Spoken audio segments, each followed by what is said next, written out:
মাওলানা মামুনুল হক বের হওয়ার পরে মাওলানা শাকাওয়াত হোসেন রাজি, এনারা বের হয়ে এখন সব জায়গা থেকে এক হয়ে যেভাবে চালাতে দেন, কিছুদিন জালেমদের শিকড়ও আর পাবেন না ইনশাআল্লাহ।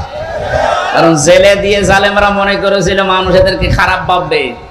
ধর্ষণ মামলা দিয়েছে আলেমের নামে, অথচ যারা দিয়েছে তারা এখন অন্যের বউ ভাগিয়ে উল্টাপাল্টা কাজ করেছে।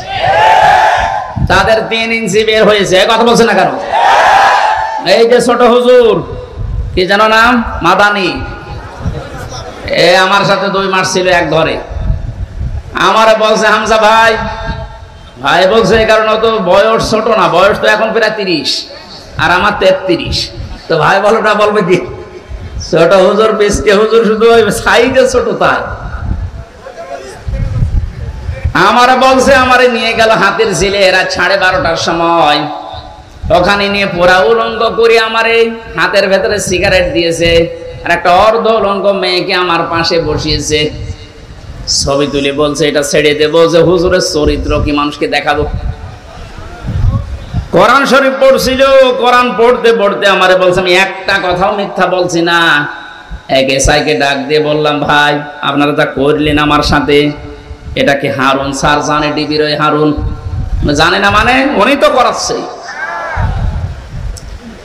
বাস আমি ওখানে একেবারে অসহায় আর মাজলুম অবস্থার দোয়া কবুল হয়, কারণ মন থেকেই বললাম, আল্লাহ যে লোকটা আমার সাথে উপরে উপরে ভালো ব্যবহার করে ভেতরে আমার এইভাবে করে দিল, তুমি অন্তত তারে কিছু দেখিও।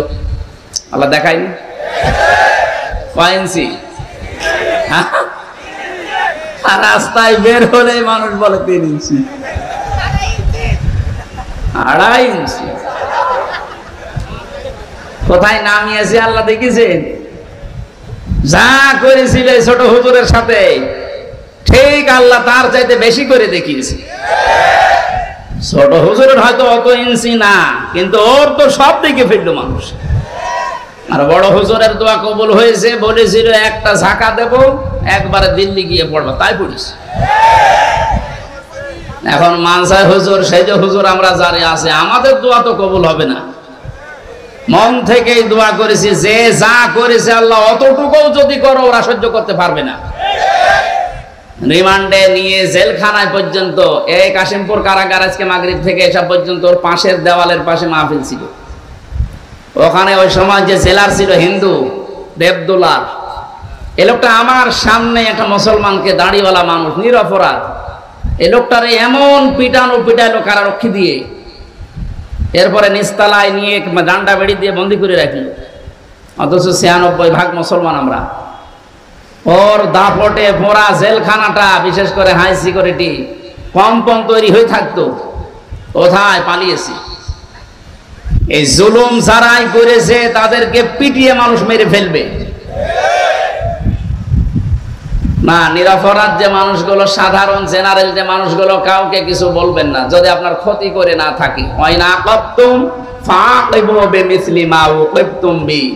অতটুকু প্রতিশোধ নেওয়া জায়েজ আছে যতটুকু সে অত্যাচার করেছিল। আর আমার তো মনে হয় অতটুকু করলেও এ দেশে জালেমরা কেউ টিকে থাকার কথা না। ব্যারিস্টার আরমানের মতো 8 বছর মাটির নিচে রাখা হোক, কোন জালেম বেঁচে থাকে আমি দেখবো।